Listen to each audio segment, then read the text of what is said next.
¿Cómo están, amigos del Diario El Pueblo, Patrimonio Cultural de Arequipa? Bienvenidos una vez más a este segmento de entrevistas realizado para conocer un poco más de diversos temas que son de interés para ustedes. Y en esta oportunidad en la región de Arequipa se está viviendo algo inédito, la captura del gobernador el sábado pasado junto a funcionarios, consejeros regionales y dirigentes. Ha captado la atención no solo de la región Arequipa y las autoridades, sino también del nivel nacional, por la magnitud del caso. Recordemos que el Ministerio Público ha solicitado la detención preliminar por 10 días, tanto el gobernador como de los funcionarios, consejeros regionales y dirigentes, porque presuntamente formarían una red criminal denominada Los Hijos del Cóndor, dedicada a sobornar a los consejeros regionales con la intención de que no fiscalicen adecuadamente la gestión del gobierno regional. Para conversar sobre este tema y todos los aspectos jurídicos, legales que se han dado y el futuro que podría tener el gobierno regional y el consejo regional, que está sin la mitad de consejeros en este momento. 7 consejeros están siendo investigados, algunos están en prisión, otros han pasado a la clandestinidad. Nos encontramos con el abogado especialista en gestión pública y derecho municipal, Jorge Sumari Buendía, quien nos va a explicar algunos detalles para que la población pueda entender qué es lo que está ocurriendo en la región Arequipa, que recordemos es algo inédito. Doctor Sumari, buenos días, bienvenido a Diario El Pueblo. Muchas gracias, un saludo a ustedes, un saludo del equipo y mucho gusto estar en tu programa. Y entiendo que la agenda es bastante especial, dadas las circunstancias que vive y vivimos en la región Arequipa. Exacto, doctor. Bueno, la primera pregunta que quería hacer es, no solo en Arequipa, sino a nivel nacional, desde que ocurrió el tema, este descubrimiento del caso Lavallato, los fiscales del Ministerio Público utilizan el término de organización criminal. ¿Por qué se denomina organización criminal y por qué en este caso también el Ministerio Público al gobernador y a los funcionarios presume que forman parte de una red criminal? ¿Qué estructura debe tener una organización criminal? En nuestro ordenamiento penal, en materia de la gestión pública, por ejemplo, y en materia privada, es cuando determinadas personas tienen reuniones, pero con fines delictivos, hasta una alianza para cometer determinados delitos. Entonces, esta organización, hay una estructura, depende de cómo es. Si hablamos del Estado, se supone que el Estado tiene funcionarios del nivel que pueda manejarse. Si es a nivel distrital, puede ser el alcalde, puede ser los regidores, puede ser el alcalde y funcionarios, o alcalde, funcionarios, regidores, etc. Y a nivel de gobierno regional, puede ser gobernador y funcionarios, gobernador y consejeros y funcionarios, o gobernador, funcionarios, consejeros. Todos parten de que hay una organización, una estructura formal, con un fin determinado, es decir, cómo obtener el máximo de beneficio en el ejercicio del cargo para favorecer a terceros o favorecerse ellos mismos. Entonces, esa figura es la que se ha dado a nivel en todo el país para poder enfrentar ese tipo de organización de personas. Claro, el gran problema es probar si efectivamente existe esa connivencia, esos criterios para llegar a ese extremo, ¿no? O sea, eso me imagino que hay que tener pruebas, porque de otra forma no es tan sencillo, pero entiendo que la Fiscalía, con las experiencias que tienen a nivel nacional, tienen acumulado un cúmulo de datos para poder, determinar exactamente ese tipo de calificativos. Claro. En la conferencia de prensa que se dio luego de la captura del gobernador y los funcionarios, el fiscal a cargo del caso mencionó que hay 3 delitos que ellos los detenidos y los investigados habrían cometido. Uno es el delito de cohecho, el segundo es el delito de colusión y el tercer caso es el delito de peculado. Son los 3 delitos por los cuales están siendo investigados los detenidos. Para que la población pueda entender, la gente que nos está viendo también pueda entender, ¿qué es un delito de colusión, doctor Sumari? Perfecto. Se llaman delitos especiales, que solo lo pueden cometer personas involucradas en el Estado. Ya deben ser... Cumplen función pública. Cumplen función pública. Ese es el primer requisito. Tienen cargos y poder de decisión. Solo ese tipo de personas pueden cometer ese tipo de delitos. Por ejemplo, cuando uno busca obtener un beneficio, con él hago una alianza, me coludo con él, entonces hago una especie de consejeros, gobernador. Entonces hacemos una especie de interés mutuo, nos estamos coludiendo para obtener un determinado beneficio. Entonces el gran problema es demostrar en qué consiste esa colusión, es decir, cómo hacen para obtener un beneficio en su favor o en favor de terceros. Ese es un tema bastante interesante.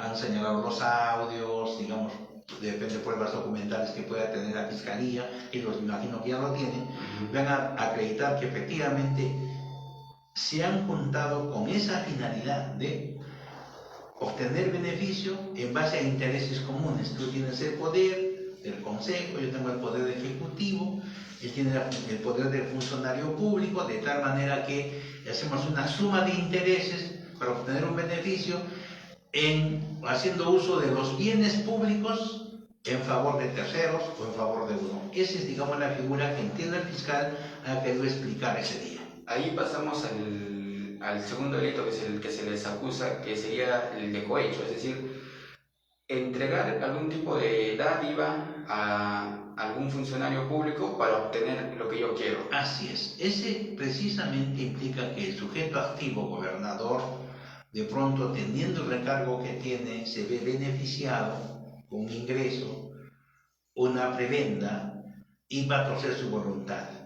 Igual los consejeros, con ese criterio, también van a torcer su voluntad, sabiendo que tienen que tener neutralidad, conservar la gestión pública y manejar los bienes del Estado con transparencia, pero como ellos tienen esa finalidad, no les importa renunciar a su capacidad de fiscalización y del Ejecutivo, controlar y manejar los bienes en forma transparente, sino que se van torciendo con una finalidad: lograr mayores objetivos en el Ejecutivo con el aval de los consejeros, evitar la fiscalización. Exacto. Y ahora, esto también, bueno, aquí lo que ha ocurrido en Arequipa es que existe una investigación de un año con audios, inclusive con documentación, con versiones de una testigo protegida.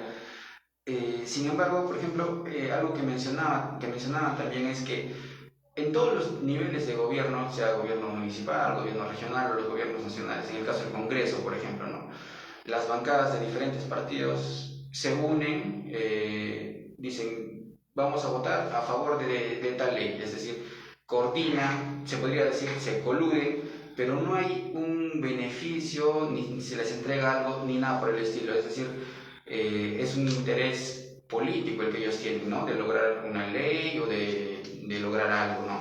Y en este caso no son investigados porque no se ha demostrado que han recibido una dádiva a cambio. A ver, vamos a ir con calma. Solamente el fiscal, los fiscales, los abogados y las partes saben qué está pasando. Son los únicos que tienen los expedientes y las pruebas. Todos los demás solo nos enteramos por las publicaciones, por las fuentes que la prensa puede acceder, y a partir de eso se van tejiendo, ¿no? En el caso del gobierno regional de Arequipa, hablamos de dos órganos, el Ejecutivo y el Legislativo. Ambos, según la ley orgánica regional, tienen funciones determinadas, llamamos competencias exclusivas que ellos tienen. Una competencia normativa fiscalizadora y una competencia ejecutiva de actos de gobierno que realice, en el marco de la ley. El Consejo Regional tiene la obligación de dar ordenanzas, acuerdos, fiscalizar al Ejecutivo. Esa es su función porque ha sido elegido. Ahora, en el Congreso se dan también leyes de ese nivel, suman, varios congresistas apoyan y hacen una alianza. Por ejemplo, la interpretación auténtica, por ejemplo, sobre el tema que está en debate en nuestro país, sobre el tema de la confianza, la confianza. Ahí el Móviles no es doloso, o sea, no es para cometer un delito, es con fin político de controlar al Ejecutivo e impedir que ellos puedan hacer uso de eso, y se repite la experiencia que hemos vivido el año pasado. O sea, para evitar esos temas, ellos toman esas medidas legales. Por lo tanto, no es una alianza delictiva, es una alianza política de intereses con un fin de determinada norma especial. Que no configura ningún delito. Que no configura delitos.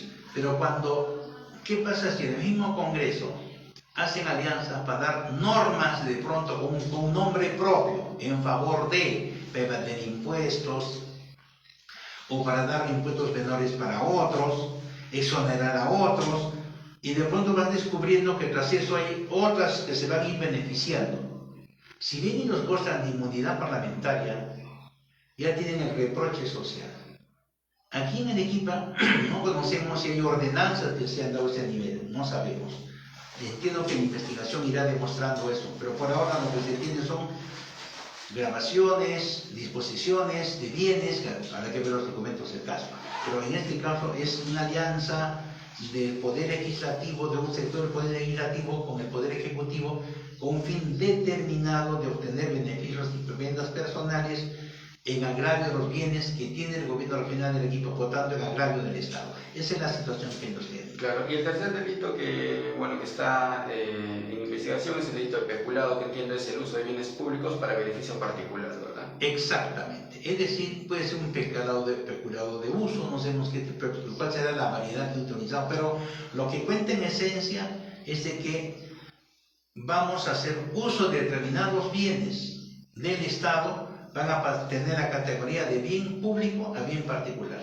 Es decir, siendo público un terreno de autodema, como ejemplo, de ser el caso, siendo público se supone que hay un marco legal para disponer los bienes públicos. Y si yo agarro y tuerzo esa voluntad de la ley y con ánimo de favorecer a otras personas, pero necesito de los consejeros, entonces a ellos hago una alianza, ganan ellos y yo dirijo y ganan también ellos, o sea, es una suma de intereses y disponen los bienes. Porque no solamente es para ellos, ¿no?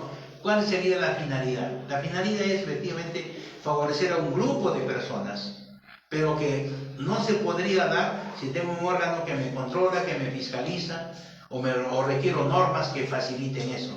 Si encuentro todo eso, yo lo hago, pues. O sea, ese es precisamente el peculado. Claro. Ahora, nosotros hemos tenido acceso, y la prensa arequipeña ha tenido acceso no a todos los audios, pero a una cantidad de audios que habrían sido objeto, digamos, de la investigación hecha por el Ministerio Público. En algunos de estos audios, efectivamente, se escucha a consejeros hablar sobre, digamos, qué terreno me corresponde a mí, o a un funcionario de Autodema se le escucha decir a los consejeros, no, los terrenos son tal, a ti te corresponde tal terreno, ¿no?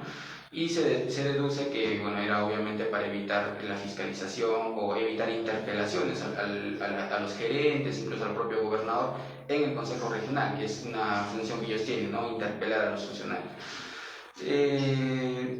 Y el tema, por ejemplo, usted como abogado nos puede explicar, ¿es necesario, digamos, que se configure el delito? Es decir, en el caso de los terrenos, por ejemplo, ¿es necesario que el Ministerio Público demuestre que sí se han otorgado estos terrenos, o basta con que haya habido un ofrecimiento de parte del funcionario público a los consejeros para que configure el delito? Porque tengo entendido que la defensa va a apelar a eso, ¿no?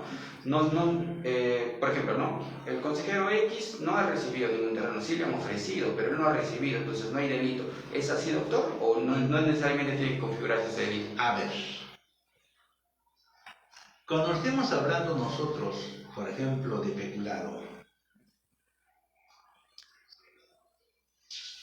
resulta de que efectivamente hay un bien público que le estoy dando un uso distinto al previsto, ¿correcto?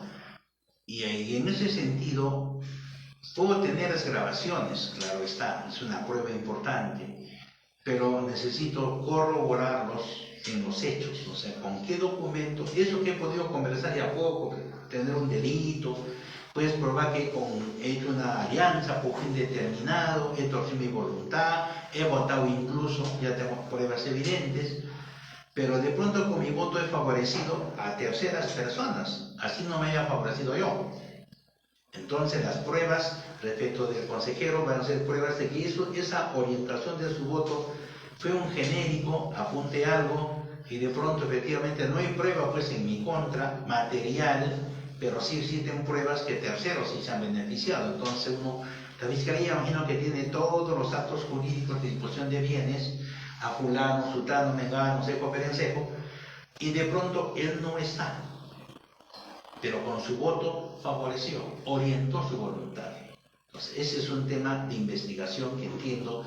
Claro, la defensa pone muchos argumentos, pero en todo caso la Fiscalía me imagino que tiene los elementos necesarios para acreditar que esto que se ha dicho se ha consumado con terceros y también con la persona beneficiada.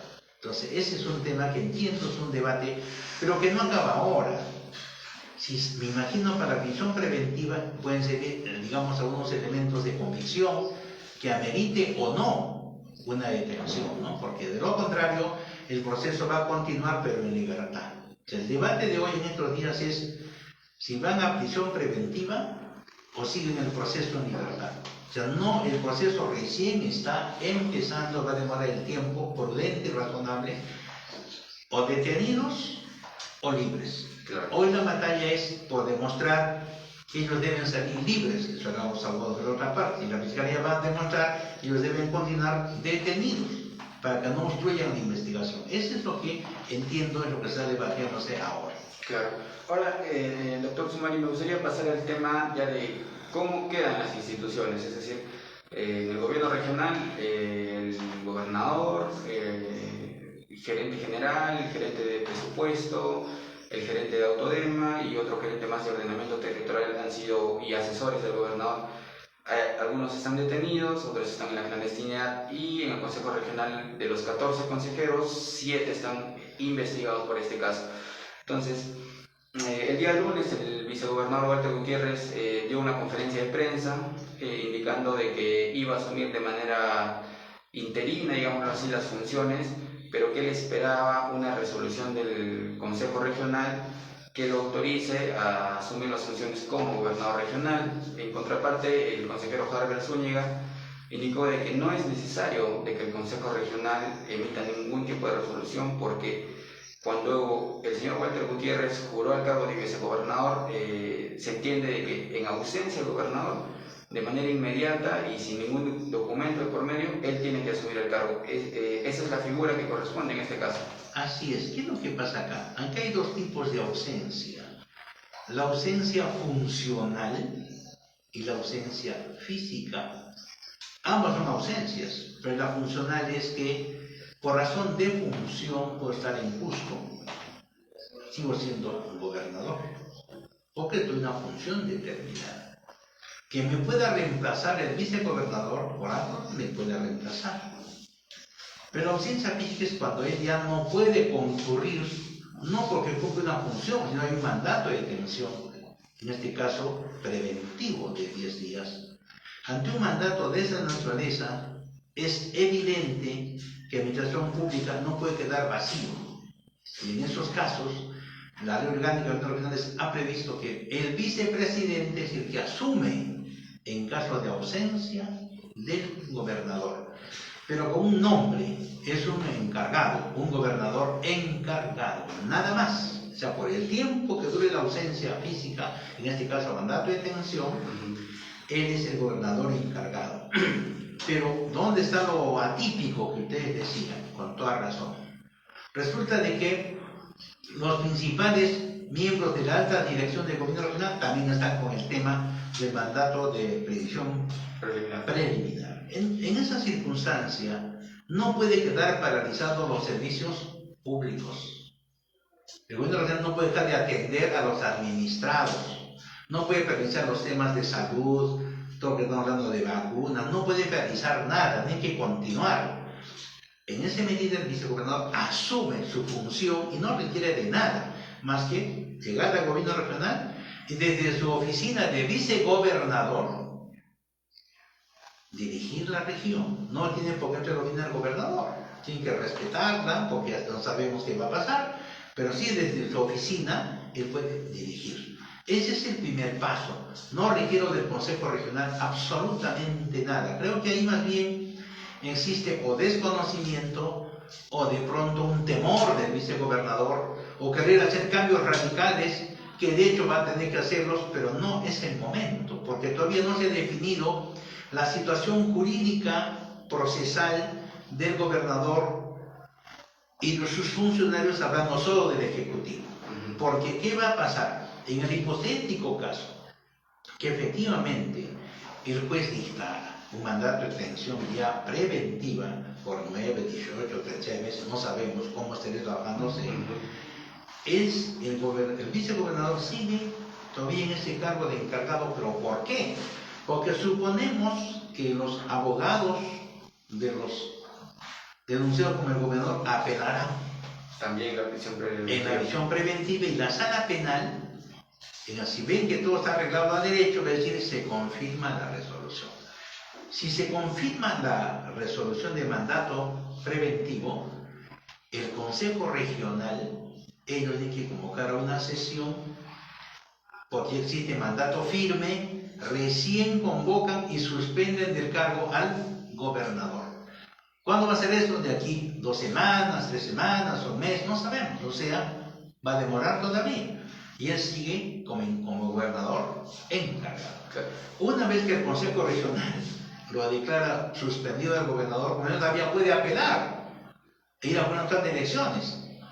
Pero el jurado va a evaluar si es correcto o incorrecto, y de ser así, le va a dar la credencial al gobernador diciéndole: ya eres gobernador regional por el tiempo que dure el impedimento legal del titular. Claro. En ese instante eres gobernador con todo el poder que la ley señala, ya dejas de ser encargado. Pero eso va a llegar si es que llegara. Pero mientras tanto él tiene que cumplir su labor. Que yo sepa, hasta la fecha que él conoce sino al gerente general. Pero para eso, la norma ha previsto, nombra pues los encargados. Encargaturas. ¿Encargaturas a quiénes? A los trabajadores de planta, bueno, que son subgerentes, gerentes, que son trabajadores de carrera, que tienen la oportunidad de poder ejercer poder hasta que se resuelva. Claro. Porque finalmente los cargos de confianza de esas personas, ya así volvieran ya de antemano, si yo me quedo los tengo que sacar de cargo, es cargo de confianza, no me quieren confianza política ni de gestión. Ese es el tema que va a pasar en cuanto al Ejecutivo. De tal manera que el señor vicegobernador primero tiene que asumir su responsabilidad. Segundo, ser consciente que esta es una etapa muy difícil para la región Arequipa. Tercero, necesita armar un equipo de gestión razonable, sin represalias, sin emociones, sin fiebre en la cabeza, para poder enfrentar los retos que se vienen, porque solo falta año y 10 meses, 8, no, casi 14 meses ya para que acabe la gestión. O sea, no va a ser mayor cosa que administrar, reorientar lo que corresponde a este gobierno regional. Eso es lo que va a pasar y creo que es lo que tenemos que aceptar objetivamente. Claro. Doctor, y dándole una mirada, digamos, ya global al tema de los gobiernos regionales, justamente el sábado que lo detienen al señor Elmer Cáceres Yica junto a sus funcionarios, 2 semanas antes el gobernador de Madre de Dios había sido detenido también por delitos similares, ¿no? Recibir prebendas a cambio de no fiscalizar la extracción de madera, que es, digamos, lo que se da mayormente en la zona de Madre de Dios. En el norte también hay un gobernador que está investigado, es decir, hay varias autoridades regionales que están siendo investigadas en este momento por diversos delitos, y desde los especialistas, abogados, politólogos mencionan de que la gestión regional en sí, es decir, la descentralización que se buscó con la creación de los gobiernos regionales, no ha funcionado, y no está funcionando, y prueba de ello es que varias autoridades llegan al poder y hacen uso de ese poder que tienen para disponer de los recursos económicos, para disponer de terrenos, para colocar personas que no cumplen el perfil para el puesto adecuado. Es decir, y usted, como un especialista en gestión pública, ¿considera que la descentralización que se buscó en algún momento, creando gobiernos regionales, municipios provinciales, ha funcionado en todo este tiempo, en estos casi, me parece, más de 15 años que tiene? ¿O hay algunas fallas de origen que están permitiendo que esto ocurra? A ver, veamos con calma. Si solo fueran gobiernos regionales, uno diría algo está pasando. Pero que nosotros conozcamos, están presidentes de la República comprometidos en la más alta esfera del poder, de tal manera que no solo veamos al gobierno regional, sino veamos el espectro del poder del Estado peruano, sobre todo qué está pasando, ¿no? O sea, no así solamente ellos son los pecadores y nosotros somos los santos, no, acá es un tema de crisis de Estado que requiere un replanteamiento, entre otras, la reforma del Estado a nivel de gobierno nacional, gobiernos regionales y gobiernos locales. Eso implica evaluar mi ley orgánica de gobierno, ley de base de centralización, que fue preparada entre gallos y medianoche, ya se agotó, no pudimos reformar, replantear con sus leyes orgánicas de gobiernos regionales y gobiernos locales. Urge, por lo tanto, un rediseño de un nuevo modelo de gobierno regional Por lo tanto, necesitamos hacer cirugía de estas normas por replantear un nuevo modelo, un nuevo esquema, que es lo que va a hacer el Consejo de la República, es decir, discutir esos temas en el marco normativo, teniendo las experiencias, bueno, experiencias de gestión, experiencias en estos temas de manejo de recursos, experiencias en función al tipo de liderazgo que se tiene en gobiernos regionales y gobiernos locales, el manejo del presupuesto, los sistemas de control que tienen, ambos todos tienen su sistema de control. Esto implica, por lo tanto, un relanzamiento, una evaluación. Y todo lo que llamamos delitos, eso tiene que continuar, pero no por eso vamos a descalificar el proceso de la descentralización, que sí requiere una especie de reajuste, una reevaluación técnica, política, social, porque solo como ejemplo, ¿no? Se institucionaliza la democracia participativa. A tantos años de experiencia se ha transformado en un ritual, un formalismo, de tal manera que no es los resultados que estamos esperando. Hablamos de presupuesto participativo, donde de ánimo democrático con la sociedad discutamos cuáles son los resultados. O sea, hay que evaluar así, dónde hay un gobierno regional exitoso, con presupuesto participativo y plan de desarrollo concertado, exitoso, con participación de la comunidad, democracia, debate, que nos pongan. A nivel de gobiernos locales que nos digan dónde ese camino exitoso. Todos se han cumplido con la ley, pero formalmente, pero no realmente. Esto requiere una evaluación, de manera que creo que sí hace falta una reevaluación seria, pero no digamos de victimizarse los autores de las leyes cuando ellos no están viendo lo que está pasando, sino es un tema más global, ver la forma transversal y no solo aisladamente. Claro, y regresando al tema que nos atañe de las autoridades regionales, en específico de la región Arequipa, aquí en la región Arequipa y como en otras regiones existen organismos autónomos, en este caso la Autoridad Autónoma de Majes, que hace una semana cumplió 50 años de creación y cuyo fin, digamos, específico era lograr un avance en la primera etapa de Majes Iguas y destrabar Majes Iguas 2, un proyecto que hasta el día de hoy está paralizado desde la gestión de la exgobernadora Yomil Osorio. Esta institución es vista como, en términos, digamos, coloquiales, como la caja chica de las autoridades regionales, es decir, utilizan los fondos, el dinero y todo lo que cuenta esa institución Autodema para beneficio particular de las autoridades de turno. Y en este caso, precisamente está involucrado el gerente de Autodema y los terrenos que se ofrecían a los consejeros regionales para evitar una fiscalización al gobernador, precisamente pertenecen a esta entidad. Usted me hablaba previo a la entrevista de que se tiene que replantear los esquemas bajo los cuales se está trabajando esta institución. Y, por ejemplo, el gerente general de Autodema es en la actualidad un personal de confianza del gobernador o gobernadora de turno, es el que lo nombra, ¿no? lo coloca y a una persona de confianza. Sin embargo, usted considera que esto debería ser cambiado, propone quizás que sea a través de un concurso público la persona que pueda ocupar este cargo. Bien, van a la pregunta que haces. Autodema es un organismo obviamente independiente al gobierno regional, es verdad, pero es parte del gobierno regional.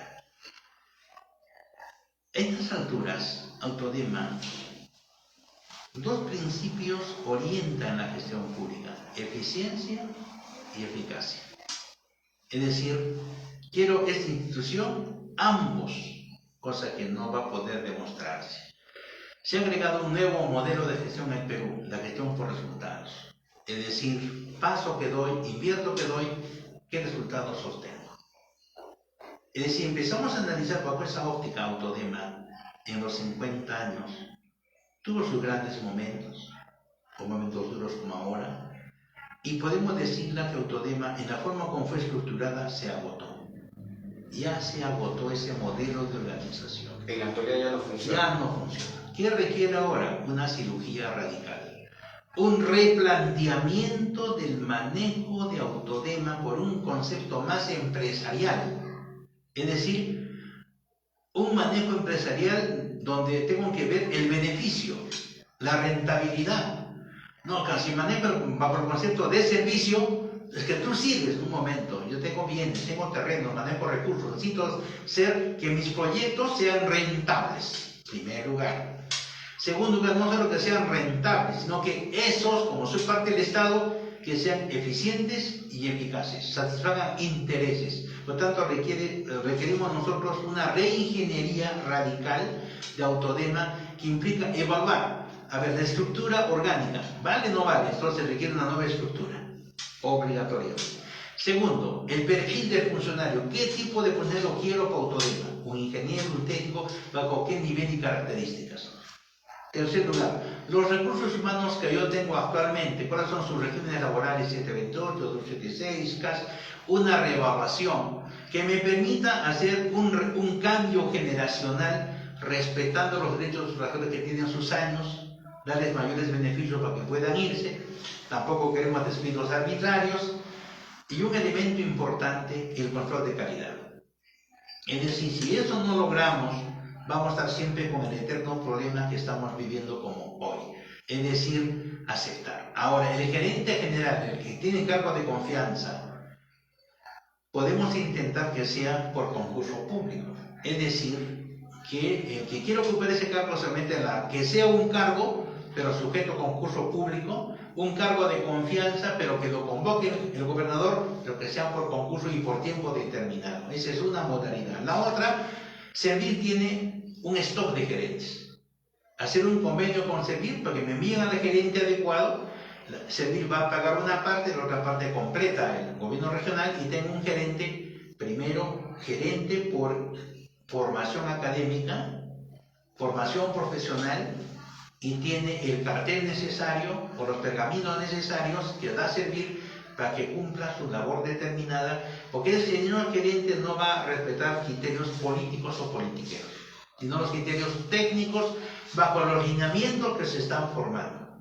O sea, por ese lado, por ejemplo, puede ser un camino. O sea, Autodema urgiría de antemano una reingeniería, un cambio radical, duela o no duela, pero tampoco perdamos la perspectiva que hay que respetar su institución, pero démosle un uso mejor, porque tampoco renunciemos a la descentralización por eso y que Autodema sea liquidado o no, sino se agotó el modelo y requiere reingeniería. Claro. Bueno, yo para entrar en la parte final de la entrevista, doctor Sumari, quería hacerle dos consultas. La primera es, se ha criticado a raíz de estos hechos el uso del voto dirimente en el Consejo Regional. Son 14 consejeros y en varias decisiones que se toman hay un empate, digamos, ¿no? 7 votan a favor, 7 en contra, y el presidente del Consejo Regional tiene un voto dirimente, es decir, él puede hacer una primera votación y en caso de empate puede volver a votar. Es más o menos la figura del voto dirimente, ¿no? El que decide finalmente. Y en este caso específico de esta presunta organización criminal Los Hijos del Cóndor, se menciona que muchas veces ha habido uso del voto dirimente del señor Santiago Neira, presidente del Consejo Regional, a favor de no interpelar a ciertos funcionarios. Lograron la presidencia del Consejo Regional y luego a través de ella y con el voto dirimente que tenían lograban que no se interpela a ciertos funcionarios, votar a favor de ciertas ordenanzas. Para usted, usted que conoce gestión pública, ¿es adecuado el voto dirimente en una instancia legislativa, digamos, de fiscalización, o no debería existir este voto? A ver, ¿qué es lo que pasa acá? Deben ser los consejeros números impares. En este caso, por ejemplo, sería mal. Así evitemos los votos dirimentes. Si tengo 14 consejeros, es elemental para nosotros también que pueda producirse un empate. O de pronto en reuniones faltó uno que otro regidor y justo están los empates. La ley ha previsto, lamentablemente, el voto dirimente que se lo da. En el provincial o el distrital, el alcalde dice que tiene voto dirimente porque él es parte del consejo, que no vota, es la diferencia. Él no vota, por tanto hace voto dirimente. Inclina la balanza en uno y una balanza en otro. Pero se supone que lo que estamos debatiendo tiene algo elemental, principios de racionalidad jurídica y política. Es decir, si voy a dar una actitud dirimente, tengo que primero saber si lo que se está discutiendo está arreglado a derecho. Es decir, está a ley. Y lo más importante, estoy cautelando el interés público. Y en ese interés público surgen dos tipos de interpretaciones, pero ambas son legales, ambas son razonables.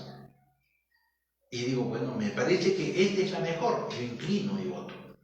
Pero si al inclinar mi voto, yo soy el que he promovido el empate, porque justo tengo los votos necesarios y tengo al presidente, entonces ya de antemano me he asegurado, eso ya no es el voto dirimente democrático, sino es un voto provocado, interesado, calculado. Eso es lo que se reprocha en este caso, por ejemplo, de investigación. O sea, el voto dirimente como voto dirimente está en el entendido que el consejero regional escucha esos manejos, sabe muy bien, pero si él, digamos, vota igual que los demás, hace 7 y tiene la ventaja de voto dirimente, entonces inclina una posición en favor de, y como se está demostrando, era una especie de alianza con todo el gobierno que han hecho, ya la orientación ya no es legal, ya no es política, es una orientación dolosa, intencional, de mala fe. Creo que esos son los temas que tenemos que evaluarlos, pero lo ideal, por eso se dice que los actos de gobierno que realice el Consejo Regional están sujetos primero a criterios de legalidad. Si son legales, no son legales. Se sujetan a un procedimiento establecido, a principios jurídicos y si los hechos invocados merecen o no la tutela legal que corresponda. Solo así, en ese concepto, recién el consejero dice, me parece razonable y voy a votar. Tercero, se pide siempre la opinión legal del asesor. Señor, ¿es legal o no es legal? Va a decir, si es legal, digo, señor, el abogado músico. Y él es el técnico, nosotros no. En ese sentido voté porque el abogado no dijo que era así. Entonces salva su responsabilidad. Pero si el gerente jurídico va a ser igualito también, pues ya la cosa se complica, ¿no? Creo que ese es el tema de discusión que hoy se ha vivido y nos ha generado varias ventanas para poder evaluar y hasta dónde medir esa alternativa del voto dirimente o que se mantenga vigente o qué mecanismo legal corresponde tomar en ese instante. Claro, ¿no? Esta crisis que estamos pasando sirve para replantear ciertas cosas, sí. cierta estructura del gobierno. La última consulta, doctor Sumari, que quería realizarles, hay un señor especialista en la política, Luis Pazara, que menciona que en el Perú lo que está existiendo es una especie de un trabajo de la Fiscalía, del Ministerio Público, que no necesariamente tiene los resultados que se espera, porque cuando un fiscal inicia una investigación con pruebas sólidas, con documentación, con sustento, lo más adecuado sería que la persona investigada o las personas investigadas terminen con una sanción, ya sea una prisión efectiva, prisión suspendida, pero con una sentencia, ¿no? Porque los fiscales son los que acusan ante el Poder Judicial y el Poder Judicial finalmente es el que decide. Pero mencionaba que en varios de los casos emblemáticos a nivel nacional, por ejemplo, en el caso de la ex candidata presidencial Keiko Fujimori y en otros casos más, ha existido más un afán mediático de los fiscales por filtrar información a los medios de comunicación, por hacer, investigaciones largas que al final no se sabe cuándo van a presentar la acusación ante el Poder Judicial y considera él de que no se está realizando una adecuada labor en el caso de las investigaciones, que no termina con el objetivo final, que es una investigación tiene un objetivo, ¿no? Que es lograr una sentencia, porque son personas que han cometido delitos. Desde su punto de vista profesional, ¿usted podría pronunciarse sobre eso? ¿Podría dar una opinión particular? Claro que sí. El maestro Luis Pazara es un jurista de calidad en el Perú. He leído sus trabajos, es un crítico, un abogado de calidad, definitivamente es un colega abogado a uno y un gran maestro universitario. Él hace una reflexión primero de una premisa importante. La investigación del Ministerio Público debe ser público o debe ser privada. Cuando lo llevas al escenario público, lo llevas al mensaje mediático. Por lo tanto, si presento este caso a nivel mediático, la opinión pública presiona y si yo opuesto una medida distinta, el poder mediático se va contra mí. Entonces el juez o el fiscal no tendría la libertad de poder resolver técnicamente lo que corresponda, sino lo que políticamente, lo que mediáticamente debería de hacerse. Porque hay una presión. Porque hay una presión. Incluso hay trabajos en qué medida la presión mediática juega un rol en las decisiones magistrados, de los fiscales. De punto técnicamente no corresponde hacerlo, pero por presión mediática sí debo hacerlo. Entonces, eso requiere un replanteamiento en el sentido siguiente de que las investigaciones, si son reservadas, son por reservadas.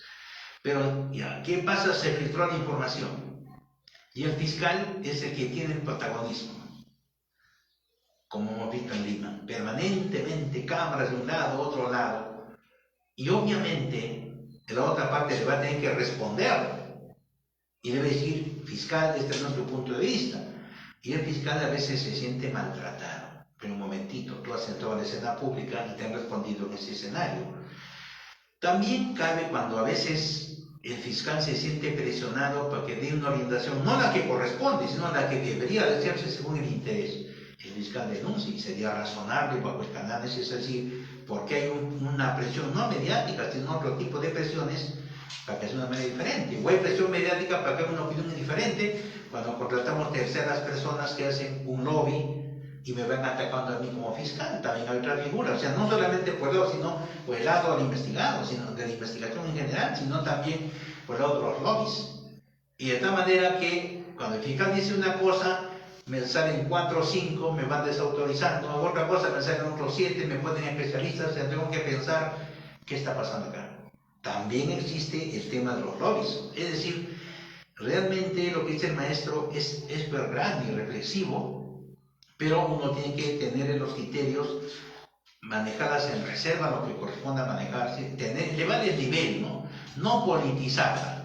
Mediatizarla, Sí, ¿no? ni tampoco ni judicializar la política, ni tampoco mediatizarla, porque eso es lo que hemos vivido en estos años, mucho morbo, pero también obviamente hay casos que no pueden ocultarse, trascienden a la colectividad, pero esa trascendencia a la colectividad lo manejan organismos técnicos que administran justicia, que resuelven, y cuando el juez resuelve como debería de ser, si no sale de acuerdo con la presión mediática, hay que investigarlo. Ojo, interviene. ¿Por qué has hecho eso? ¿Por qué has hecho eso otro? Hasta el fin de voluntad. O sea, ya no tendría el pobre juez autonomía para resolver, sino de acuerdo al manejo de las circunstancias. Y creo que eso genera una reflexión para todos. Es decir, las autonomías y los criterios de conciencia que tiene el juez deben ser en base a los criterios que fluyen del expediente, no lo que fluyan por la presión mediática. Claro. Doctor Jorge, le agradezco mucho por su tiempo, por explicarnos todos estos detalles de este caso que sin duda va a marcar un hito en los casos de irregularidades en los gobiernos regionales, sobre todo en Arequipa, que no se ha visto nunca esto. Y quizás como ciudadano usted tenga alguna reflexión final que nos pueda dar, porque ya el año que viene son elecciones regionales y municipales, y siempre hay un riesgo de que los ciudadanos podamos elegir autoridades no suficientemente calificadas para el cargo. ¿Qué reflexión podría dar usted como ciudadano a las personas que nos están viendo en este momento y que quizás están fastidiadas, como todos los arequipeños, ¿no?, por lo que ha ocurrido, un poco tristes, incómodos, decepcionados de que el nombre de la región Arequipa esté en los noticieros, pero no por algo bueno, sino por algo malo que ha ocurrido? Sí, lamentando mucho esto que estamos viviendo, pero no perdamos la perspectiva. El arequipeño tiene una visión de futuro de desarrollo que no va a romper. Esto es una especie de golpe en el camino, un pedrón que nos cae, pero no por eso se paraliza el desarrollo. Nuestra perspectiva como región no puede por qué paralizarse. Segundo, tampoco perdamos la convicción de que podemos mejorar. Vienen las próximas elecciones y nuestro sistema legal establecido que es la única forma de poder llegar al gobierno regional, al gobierno local, al gobierno nacional con elecciones. O sea, ese es el mecanismo democrático, de tal manera que, claro, vendrán las elecciones, hay que escoger los mejores cuadros profesionales, técnicos, que manejen el tema de la gestión pública regional con transparencia, con calidad, y sobre todo conozcan el manejo de la gestión pública, es decir, que la cosa pública tiene un canal necesario para poder, digamos, trabajar adecuadamente. Y nos parece a nosotros que en esta reflexión Arequipa tiene, como todos nos hemos indignado, pero al mismo tiempo nos tenemos que felicitarnos que no se puede tapar lo que no puede taparse, pero tampoco podemos quedarnos callados lo que nos indigna, pero tampoco perdamos la perspectiva. Es decir, Arequipa tiene mucho más grande que sus pequeños problemas que tiene. es mucho más poderosa y estoy seguro que vendrán mejores momentos y podamos conversar todo por el desarrollo del equipo. Listo, claro que sí, doctor Sumari, muchísimas gracias por la entrevista, por su tiempo y por explicarnos todos estos detalles legales que corresponden en este caso tan importante. Amigos de Diario del Pueblo, ha sido la entrevista de la semana con el doctor Jorge Sumari Buendía, abogado especialista en gestión pública y derecho municipal, y nosotros vamos a seguir informando y realizando entrevistas sobre este caso y otros temas más de interés para ustedes. Que tengan muy buenos días.